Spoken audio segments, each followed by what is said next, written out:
안녕하십니까 시청자 여러분, 반갑습니다. 채널2 운동은 알면 약 모르면 독이다 김사부입니다. 오늘은 제가 디스크에 걸려서 약 3개월이 경과되면서부터의 재활체육 과정을 알려드리겠습니다. 3개월 첫째 주쯤에는 전혀 통증은 못 느꼈지만 무리하게 근력운동을 성급하게 시작해서 발병 초기에 발생한 통증의 재발이 사실 두려웠습니다. 그래서 저는 걷기와 스트레칭 운동을 강화하면서 운동 시간과 운동량을 증가하였습니다. 그리고 그동안 제가 해왔던 기본 운동 프로그램에서 운동의 방법과 순서, 운동량의 변화를 두고 새로운 중장년 생활체육과 재활체육을 제가 접목을 시켰습니다. 그리고 하루에 2번 하던 운동을 하루 1번만 하였습니다. 이렇게 한 이유는 서서히 일상에 복귀한다는 가정하에서 평상시 모드로 전환해야 된다고 판단했습니다. 그래서 바른 자세로 걷기 운동을 30분 하고 스트레칭 30분 하고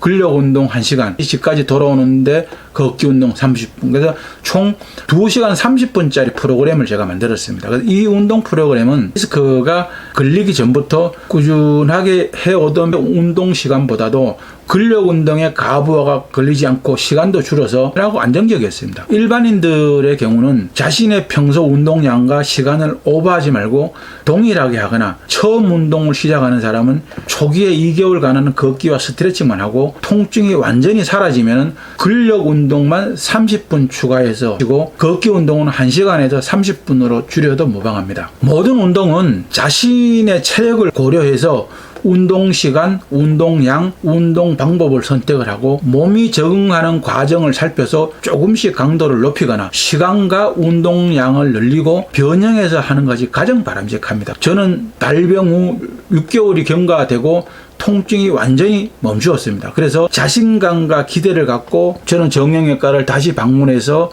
엑스레이 사진을 찍어보고 확인을 해봤습니다. 결과 육안으로 별 다른 차이가 없었습니다. 그리고 담당 의사의 그 소견도 신경근을 자극하여서 통증을 유발하던 염증이나 통증이 없어진 것 뿐이지 다시 재발할 수 있으니까 장시간 운전을 하거나 무거운 물건을 들거나 또 골프 같은 허리를 심하게 비트는 운동은 삼가하라고 했습니다. 그러니까 저는 궁금한 것이 많고 물어볼 것도 많았는데 환자들이 많이 대기하고 있었고 병원의 영업을 방해할 수가 없지 않습니까? 그래서 저는 거기까지만 확인을 하고 나왔습니다. 발병 후 전후 기간이나 상황을 정리해 보았고 분석해보면은 저의 척추 디스크는 오랜 시간에 걸쳐서 마모가 되고 밀려나서 통증을 유발한 것인데 6개월간의 약물 치료와 재활 치료만으로 통증이 사라진 것뿐인데 깨끗하게 완치를 기대한 저의 기대치가 너무 컸던 것 같았습니다. 그래서 다시 꾸준히 재활 체육을 통해서 유연성과 근지구력을 강하게 그렇게 마음먹었습니다. 저는 작가도 아니고 책을 많이 집필해본 경험이 없습니다. 약 5개월 정도 공부를 하면서 책을 쓰는 작업을 해보니까 서서히 지치기도 하고 지루했습니다. 그래서 저는 책을 쓰는 일을 빨리 끝내고 싶었어요. 오전에 2시간,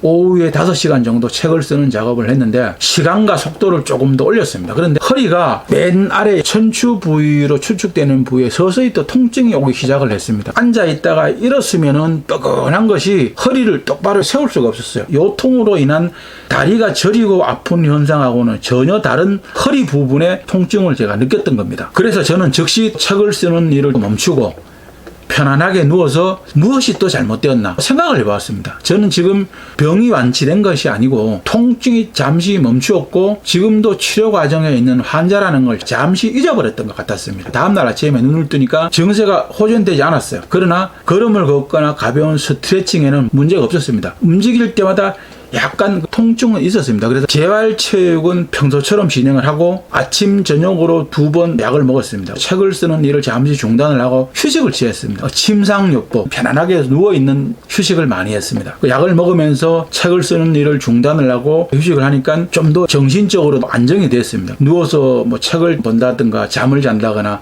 TV를 시청하거나 1시간에 한 번씩 가볍게 집안 일을 하거나 걷는 걸 했습니다. 5일 정도 약을 먹으니까 허리도 바로 세울 수가 있었습니다. 그런데 특이한 것은 이번에 온 통증을 느낀 부위가 처음 요통을 느꼈을 때와 전혀 다른 부위였습니다. 요통이 왔을 때는 좌측 엉덩이, 또 허벅지, 종아리, 발등, 발바닥까지 아팠었는데 이번에는 정확하게 척추 부위 아파왔었습니다. 그래서 처음 겪는 경우다 보니까 당황도 하고 약간 걱정도 되었었습니다. 초기에 감지하고 즉시 안정과 충분한 휴식, 약물 치료와 재활체육으로 치료를 하면서 2주차가 되니까 호전되었고 통증이 또 전혀 없이 사라졌었습니다. 저는 이번 경험으로 또 하나 깨달은 게 있었습니다.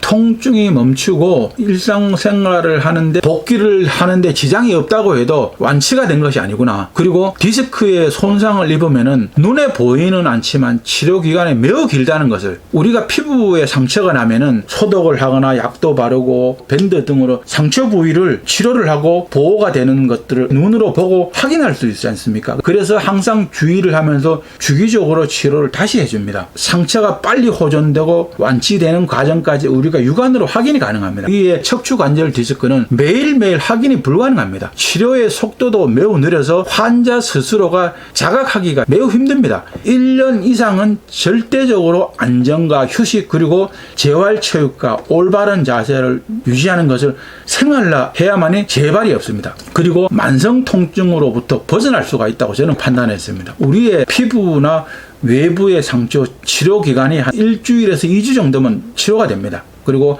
뼈가 부러지거나 뼈가 금이 갔을 때는 한두 달이면 치료가 됩니다. 그러나 우리의 디스크 손상은 치료 기간이 1년에서 2년 정도 걸린다고 의사들이 말을 합니다. 그래서 저는 길고 긴 저와 저 자신과의 싸움이라고 생각을 하고 인내가 필요한 장기전이 될 것 같다는 그런 생각이 들었었습니다. 디스크에 걸려본 환자들이 저와 같이 통증이 완화되거나 멈추면은 완치된 것으로 판단을 하고 일상에 복귀해서 업무에 다시 충실을 합니다. 그러다 보면은 또 재발을 하고, 재발하면 또 병원을 찾아가서 또 같은 진단을 받고, 또 같은 처방을 받고, 같은 치료 방식으로 계속해서 악순환이 일어납니다. 그러니까 결국은 그것이 만성 질병이 되고 만성 통증이 되는 것입니다. 저는 이 방송을 보는 모든 시청자분들에게 다시 한번 강조를 합니다. 척추관절이나 고관절이라든가 무릎관절은 절대적으로 많은 시간과 노력과 인내가 필요한 그런 질병이라는 것입니다. 평소에 예방하는 습관을 갖고 질병에 노출되지 않아야 됩니다. 발병하게 되면은 초기에 완치될 때까지 충분한 치료 시간이 필요하다는 것입니다. 저 또한 이론적으로는 알면서도 몸으로 실천하지 못한 점을 반성했습니다.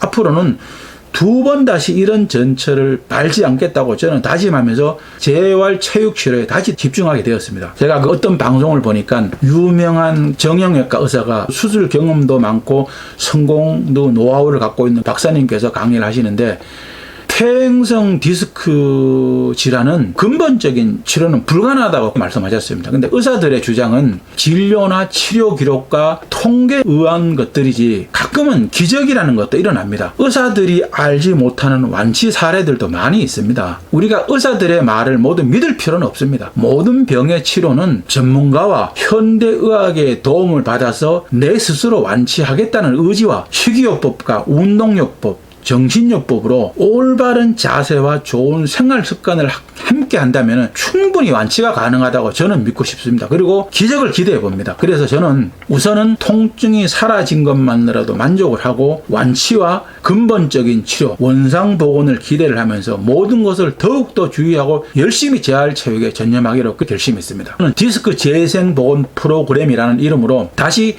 재활체육과 일상에 전념했습니다. 통증도 완전히 사라졌고 일상생활에도 아무 문제가 없었습니다. 그러나 밀려나고 쭈그러든 디스크를 복원하는 일이 가장 큰 문제였습니다. 시간도 오래 걸릴 것으로 예상했습니다. 그래서 시간을 두고 천천히 꾸준하게 재활체육과 건강한 식습관과 올바른 자세를 유지해 나가기로 다시 한번 또 결심을 했습니다. 그래서 저는 이때부터는 매일 준비 운동을 10분 하고 바르게 걷기로 20분, 재활 스트레칭 30분, 코어 근육을 위한 운동을 10분을 또 추가를 했습니다. 근력 운동, 그러니까 3분할 프로그램입니다. 나중에 또 알려드리겠습니다. 근력 운동을 1시간 하고 난 다음에 바르게 걷기 20분, 마무리 운동은 준비 운동과 똑같이 또 10분 했습니다. 하루에 총 2시간 40분씩 일주일에 6일, 매주 일요일은 편안하게 휴식을 취하거나 가볍게 걷기를 했습니다. 운동은 매일 아침 7시에 시작을 했고 운동 중에는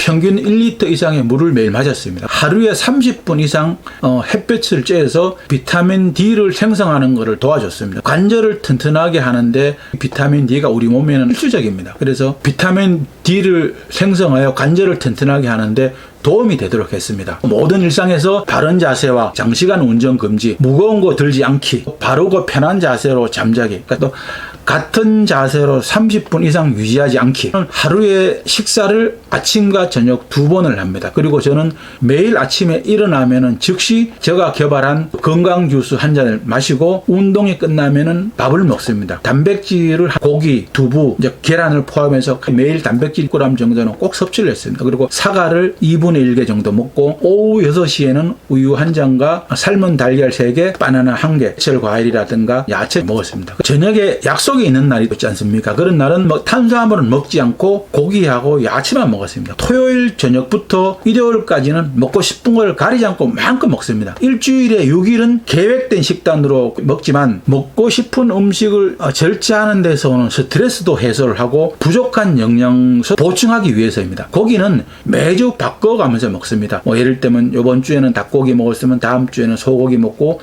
그 다음 주에는 돼지고기 바꿔가면서 먹었습니다. 단백질의 종류마다 아미노산가가 다릅니다. 이 아미노산이라는 것은 단백질의 채소 단위인데 고기마다 이 아미노산가가 다 다릅니다. 아미노산이라는 게 나중에 시간이 나면 한번 설명드리겠지만은 우리 몸의 필수 아미노산이 한 10가지 정도 됩니다. 아미노산가가 고기마다 다르기 때문에 고기는 골고루 또 드시는 게 좋습니다. 단백질도 고기보다도 콩이라든가 계란, 두부 함께 먹어서 섭취하는 것도 굉장히 좋습니다. 꼭 그렇게 드셔야 됩니다. 특별한 일이 없으면은 저녁 8시에 저는 항상 잠자리에 드는 습관이 있습니다. 저녁 8시에 잠자리에 들고 다음날 오전 4시에 일어납니다. 생활 습관이 저는 오래되었기 때문에 별 문제가 없이 할 수 있었습니다. 일찍 잠을 자는 것이 건강에 좋다는 사실은 우리 모두가 다 알고 있으나 실천하기는 쉽지 않습니다.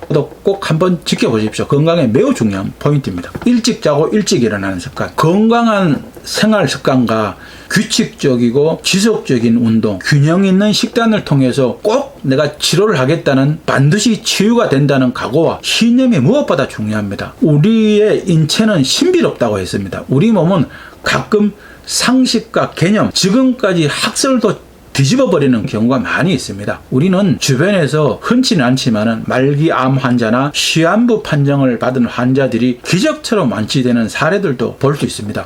의학적으로는 치료가 불가능하다, 회생이 불가능하다, 그런 판정도 얼마든지 뒤집어질 수 있습니다. 환자 자신이 반드시 나는 치료를 할 수 있다, 완치가 된다는 강한 신념과 의지를 가지고 스스로 치료 방법을 찾고 치료를 한다면 우리 몸에 신비한 현상이 일어납니다. 그것은 의학적으로도 증명할 수 없습니다. 의사들이라고 해서 모든 질병을 다 알고 치료할 수 있는 것은 결코 아닙니다. 때로는 민간요법이나 구전요법이 치료에 더 효과를 보는 경우도 많이 있습니다. 탈출증 또한 근본적인 치료는 안 된다고 의사들은 말을 하고 있지만 저는 저 자신을 믿고 그 불가능이란 근본적인 치료에 한번 도전해 보기로 결심을 했고 제 스스로 재활체육치료에 열심히 하고 있습니다. 오늘도 저희 방송이 여러분들에게 도움이 되었습니까? 시청자 여러분들에게 도움이 되길 바라면서 열심히 준비해 봤습니다. 여러분들에게 많은 도움이 되었으면 좋겠습니다. 오늘도 시청자 여러분 좋아요, 구독하기 꼭 눌러주는 거 잊지 마십시오. 여러분들의 많은 시청과 구독 바랍니다. 여러분들의 많은 관심과 구독, 좋아요가 저에게는 큰 힘과 보람이 됩니다. 다음 시간까지 시청자 여러분 모두 건강하시기 바랍니다. 운동은 알면 약, 모르면 독이다의 김사부였습니다. 감사합니다. 안녕히 계십시오.